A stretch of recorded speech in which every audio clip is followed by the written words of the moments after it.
guys, welcome back to Haywire Homestead. Just getting home from running a bunch of errands, and I figured I'd start off, get a little bit of intro on what's been going on.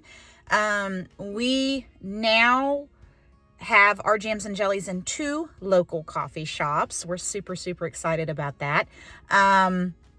We're also going to be able to put some of our other items out with them.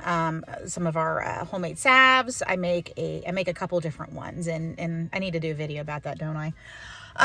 Okay, so some of the other things is that we decided to make some homemade sausage. Now, with our food allergies, and if you go to the grocery store, you know, there's a lot of preservatives in a lot of it, and so, you know, we actually went out and got some pork shoulder, quite a few of them, and we made a total of 21 pounds of homemade sausage. We picked out a recipe we found online, ground it all up in my brother's brand new Cabelas commercial grade meat grinder, and then it also has a sausage stuffing attachment. So we got natural casings, and we started stuffing them. So that's what you're going to see here. You're going to see my first time ever stuffing sausage, which isn't necessarily the greatest.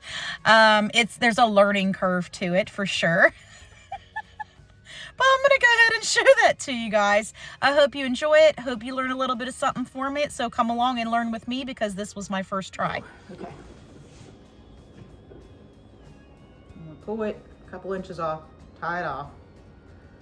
All right. Ta-da. All right. You push it back up on. You push it back up. Not too far. If you push this too far back, it'll catch and it will start sliding on. All right. So, are you gonna do that? Try that part? I'm gonna try. I won't swear I'm gonna be any good at it, but we'll find out. CJ usually does that piece when we're doing it. Well, so where the heck it's is gonna his go butt? fast, okay? Well, if I scream, that means turn it off. I'll watch, but oh shit. Okay, so it didn't get full enough. Yeah, you can pull it back. So you're gonna have to feel for the pressure on it. I'll see if some of it's pushing back. It's not busted yet. No, it's pushing back from the. All right, so Okay. you can get a little fuller than that. You can either hold on to it, but it's gonna go so fast you really can't hold much pressure on it. Okay, go ahead and try again.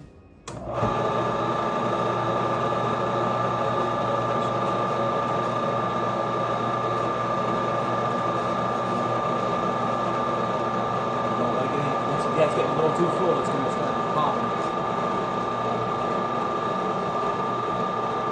Maybe a stomper.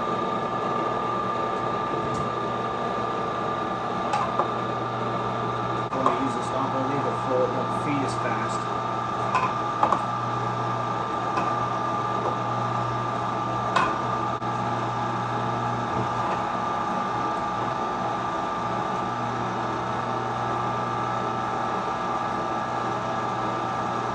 Quite that, it might be even. Where it's pushed further back, it's sticking Yeah. the casing from being up. Now hold it back a little bit. Just hold the casing back a little bit. It'll feed it through. We're almost to the end, John. Stop. Alright, go pull it off. And tie Now that you in. can tie it. And then roll it into. You can roll it into a circle, and you can do the. And we can tie it. Well. All right, so we make it into a circle. All right, ta-da! No.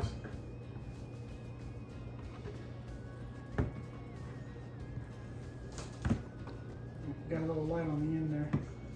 Well, that was just It'll be me trying to. And then you can do the links later. Okay. Now it's got to get another one on there. Ta-da! What, you doing the whole thing? Natural you can't do it. casings This thing runs are too in fast. You try water. and You have spin to it. soak them. Follow your CJ package usually directions. spin 'em. So basically, you have to find the end. You get a whole bunch of them, and you find the end, and you feed it onto the tube.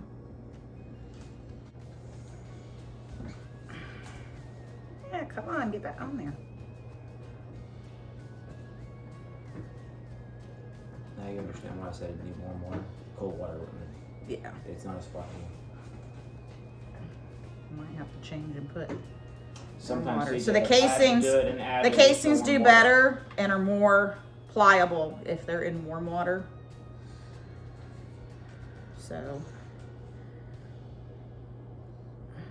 And you have to soak them first, right? yeah, you have to. Well, there if you follow the package directions. This one in particular. I think there's a hole in this one right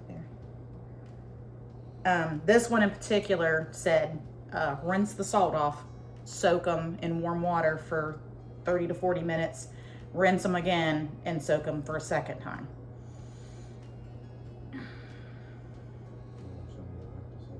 Oh, there are some that you don't have to soak? Okay. Yes, you can get the casings that you don't have to soak. Okay, here we go.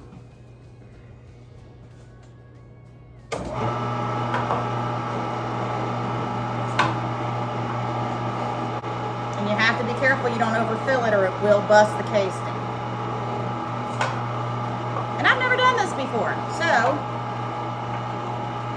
it's probably not going to be amazing and super pretty.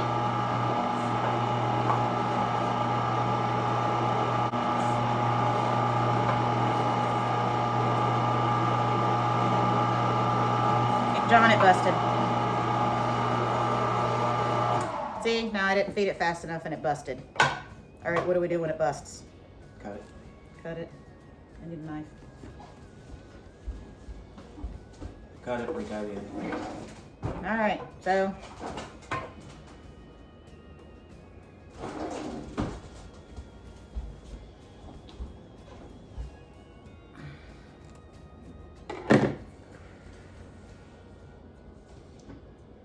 So I'm going to remove some of the sausage out of it so that way I can tie both ends off and start over. Duh. Keep that from happening. All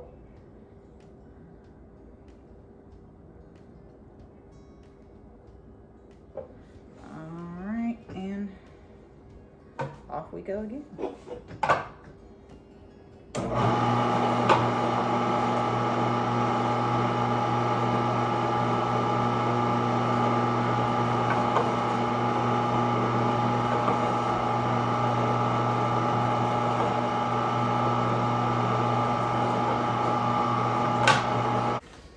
I almost forgot to show you guys about the link. So basically you want to do the link whatever size you want. You can do different diameters of casing too.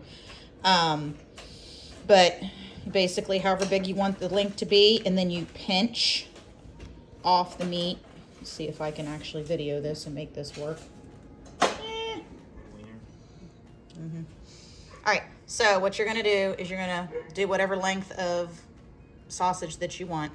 And you can get the casings in different diameters as well. So you pinch both sides where you want to make your twist. Then you're gonna twist it 3 times. 1, 2, 3. And then you're gonna go along the length to the next portion. And you're gonna pinch it off again. And then you're gonna twist it the opposite direction. Otherwise you'll untwist the last link you did. 1, 2, 3. And there you go.